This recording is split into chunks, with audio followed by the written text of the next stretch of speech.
బావిలో నీళ్లున్నా నీ కంట్లో కన్నీళ్లున్నాయి. నన్ను ఆ దేవుడే కాపాడాలి. రైతులు వాడాల్సింది ఇలాంటి నాసిరకం పైపులు కాదు. మరి ఏ పైపులు వాడమంటారు బాబు? తరతరాలు మన్నే నాణ్యత నంద్యాల నంది పైపులు.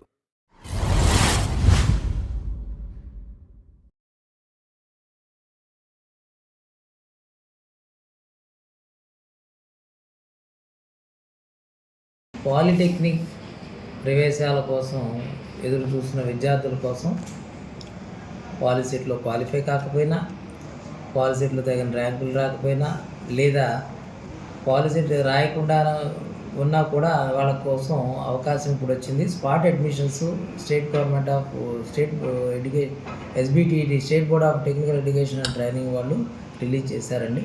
దీని ప్రకారం మనకి 31వ తేదీన స్పాట్ అడ్మిషన్స్ జరుగుతాయండి.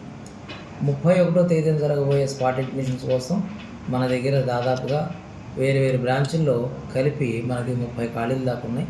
ఇవి కాకుండా అదనంగా ఈడబ్ల్యూఎస్ ఎకనామికల్లీ వీకర్ సెక్షన్ అంటే ఓసీ వాళ్ళకి ఉండే సీట్లు కూడా ఒక 18 వరకు ఉన్నాయండి. ఈ వివిధ గ్రూపుల్లో వివిధ కేటగిరీల ప్రకారం ఉండే సీట్లని మన దగ్గర నోటీస్ బోర్డులో చూడవచ్చు, లేదా మన దగ్గర ఉన్న హెల్ప్ లైన్ నెంబర్స్ ఫోన్ చేసి కూడా కనుక్కోవచ్చు. దీనికోసం హాజరు కాబోరు విద్యార్థులు, సీట్లు కోరుకునే విద్యార్థులు అప్లికేషన్ మనకి ఇక్కడ సమర్పించాల్సి ఉంటుంది.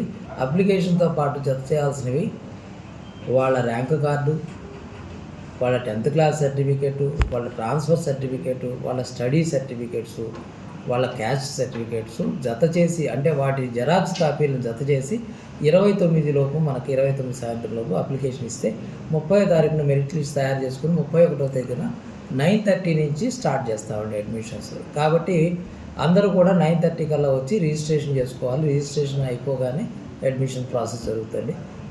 రిజర్వేషన్ ప్రాతిపదిక మీద సీట్లన్నీ కూడా పంపకం జరుగుతుందండి. ఈడబ్ల్యూఎస్ వాళ్ళకి ఈడబ్ల్యూఎస్ సీట్లు మాత్రమే ఇవ్వడం జరుగుతుంది. దీనికి తగిన ఫీజు మాత్రం అప్పటికప్పుడే స్పాట్ పేమెంట్ చేయాల్సి వస్తుందండి.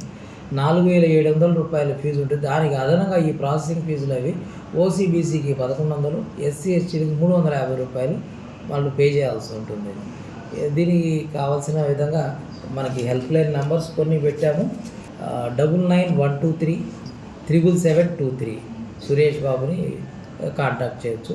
దీనిలో వివరాలన్నీ కూడా ఆయన అందజేస్తారు. ఆ రోజు తప్పనిసరిగా ఈ సర్టిఫికేట్, చెప్పిన సర్టిఫికేట్ ఒరిజినల్స్తో పాటు 3 కాపీలు జెరాక్స్ కాపీలు, ఫీజు ఏదైతే చెప్పామో ఆ ఫీజు తప్పనిసరిగా తేవాలి. ఆ టైంలో స్పాట్లో ఏం లేకపోయినా కానీ ఆ సీటు తదుపరి మెరిట్లో ఉన్న క్యాండిడేట్కి వెళ్ళిపోయే అవకాశం ఉంది.